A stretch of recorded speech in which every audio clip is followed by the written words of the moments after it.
Salutare, prieteni! Astăzi mă voi uita la acest Seat Leon, mașina unui bun prieten de-al meu, prieten care acuză că atunci când merge cu mașina se aude din partea din spate ca și cum ar avea agățate cutii de conserve pe care le trage în spate după mașină.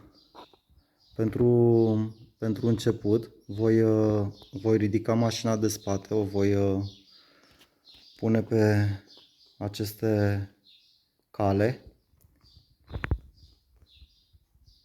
și mă voi uita în special la sistemul de eșapament, să văd dacă nu de acolo provine acest zgomot.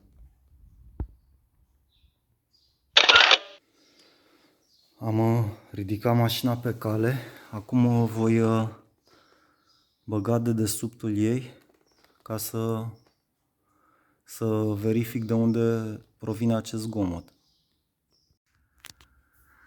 Am verificat de dedesubtul mașinii și aici nu este nimic în neregulă. Eșapamentul este la locul lui, la fel și protecția de aluminiu de deasupra. Nu are niciun tampon desprins, deci este foarte țapăn eșapamentul. La fel și scuturile de sub mașină sunt toate la locul lor. În schimb, am observat că atunci când lovesc în roata din stânga spate, produce acel zgomot.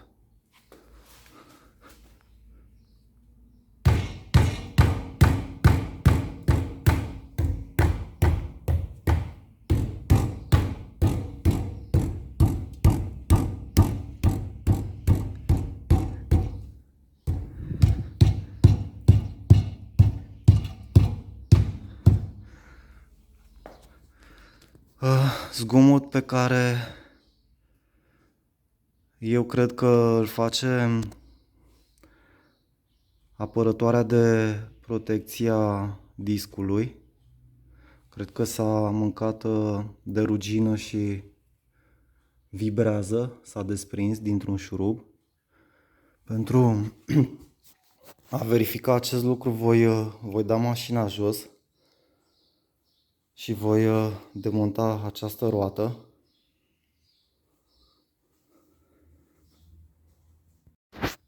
Am ridicat mașina pe cric, am asigurat-o și cu o capră. Acum se poate auzi mai bine acest zgomot.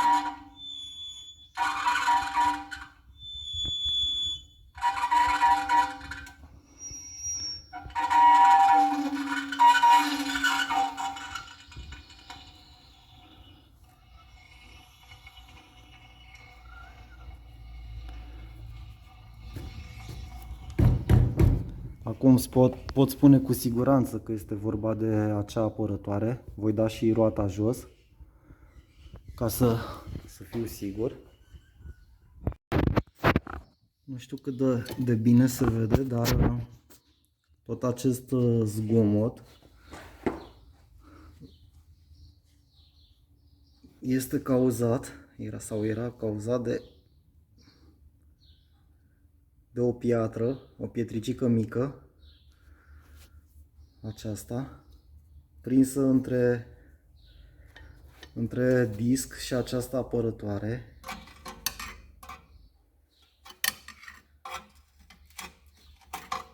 Voi încerca să dau jos.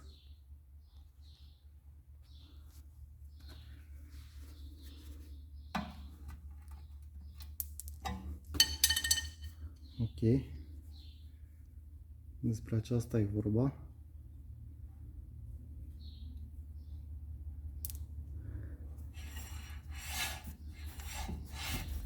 După cum puteți observa, Deja zgomotul a dispărut.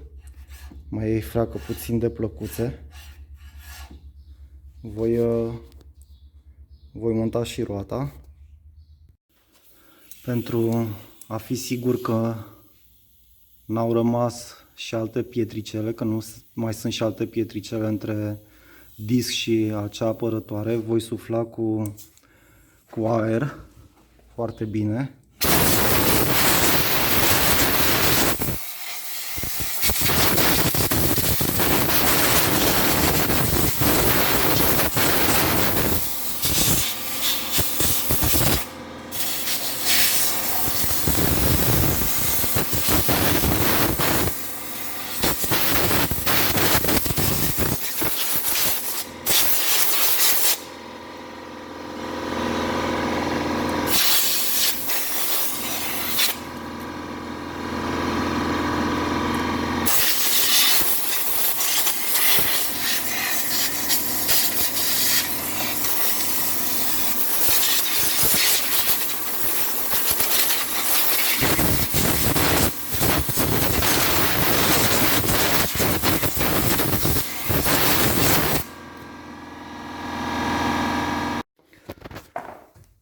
După cum puteți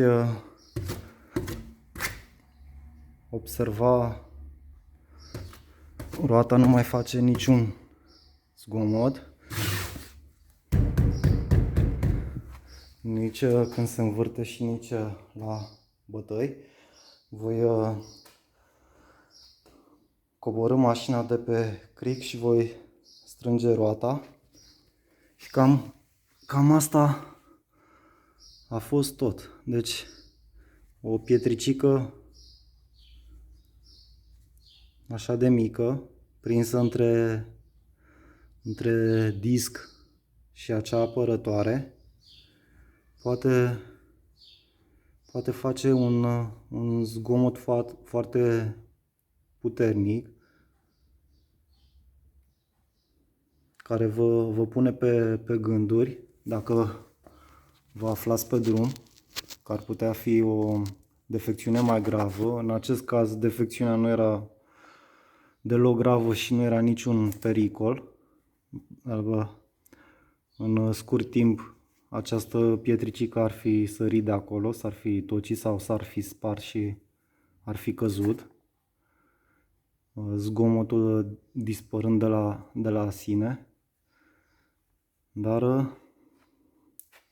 ca să știți, dacă întâmpinați astfel de zgomote, aceasta poate fi una din cauze.